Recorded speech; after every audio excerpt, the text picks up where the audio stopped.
680's Richard Southern joins us. Richard, Donald Trump's take of trade tariffs has stocks tumbling. Experts say it could even affect how we drink one of our favorite beverages. I know. So remember yesterday, Trump, Christina, talking about how he wants to put a tariff on the import of aluminum and steel into the U.S. And you might think, okay, so that's going to hurt maybe the car manufacturers. But beer?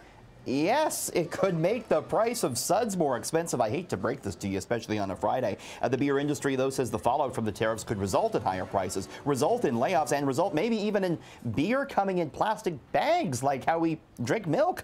The industry says aluminum is critical to the well-being of the beer industry. More than half of the beer produced annually is packaged in aluminum cans. The tariff would add a $347 million tax on beer. As far as stocks were concerned, they lost more of their fizz today. The TSX was down just 9 points today, but on the week, Bay Street fell 1.6%. The Dow fell 70 points today, but on the week, down a whopping 3%. A lot of the trade-sensitive stocks took another hit. Magna International lower, CP Rail stock down as well. So not a good week for stocks, Christina. Well, more major retail names in the U.S. now backing away from guns, and it's revealed to us the extent of gun sales in the States. Right. So we've had Walmart and we had Dick's Sporting Goods raising the age to buy guns. But the latest U.S. retailer to do this, Christina, is one I'm sure you'll be surprised to find out was even selling guns. LL Bean. They're the clothing company. They got like an LL Bean sweater at home. Turns out they sell guns and ammunition at their flagship store in Freeport, Maine. And LL Bean says, we're still going to sell guns, but we're going to raise the minimum age to 21. Meantime, the gun manufacturers in the States being hit with what's being called a Trump slump. The gun manufacturers thrived under Obama because the thinking was there might be more rules put in place to curtail guns, and people went out and bought a lot of them. Now with Trump in office, Christina, people not buying guns to the same extent, and as a result, the gun maker stocks are falling. Well, and you're right, because when you think of LL Bean, I certainly think of khakis. I definitely don't think about revolvers and rifles. No. But what's this? Lego is making changes to one of its iconic pieces? Hold on, don't panic. I know everyone loves their Lego. The kids love the Lego. Very popular, more popular than ever these days. The blocks are going to look the same, but from now on, Christina, Lego will be made from sustainable plant-based plastic. Actually, they're going to be sourced from sugar cane, this new type of renewable plastic called polyethylene. Lego says the quality will be maintained. Kids and parents won't notice any difference in appearance. Lego is targeting zero waste in operations, committing to using sustainable materials in its products and packaging by the year 2030. And even though they're made from plant-based materials, Christina, they still hurt if you step on them, those pieces. I bet.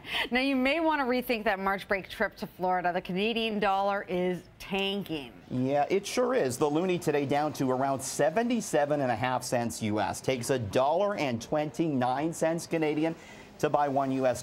This is a 9-month low for the loonie, and it's because of the trade worry with the U.S., but also today we found out that the Canadian economy grew 1.7% in December, less than expected. So the economy's starting to slow a little bit just as we have all these trade worries. Some of the currency analysts I'm speaking with today think that maybe we're close to the lows for the loonie, but a lot depends, Christina, on the details of those trade tariffs, which we'll find out next week. So keep an eye on the loonie. We certainly will for you next week. Well, I know that you will be anyways. The opulence in ball form, the world's most expensive meatball being served up. You want to see the most expensive meatball, Christina?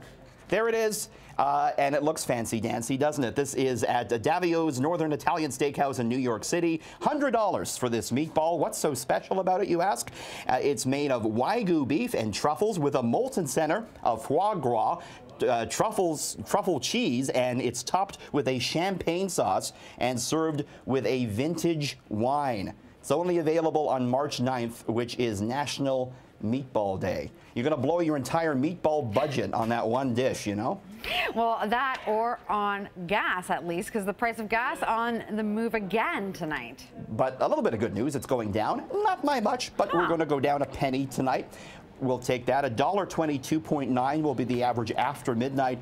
Still, that would be 18 cents higher than what we were paying on this day a year ago. Christina, you have a nice weekend. So it certainly looks like we do, because before we let you go, a little birdie has told us that somebody is celebrating a birthday today. Thank you. Yes, indeed. They're starting to add up now. They're starting to mount, Christina. But yes, it's nice to have my birthday on a Friday. Thank you for mentioning. Nice to spend it with my family on City News and all the great viewers out there. Well, we're glad to get to share some of the day with you. Thanks. Thank you.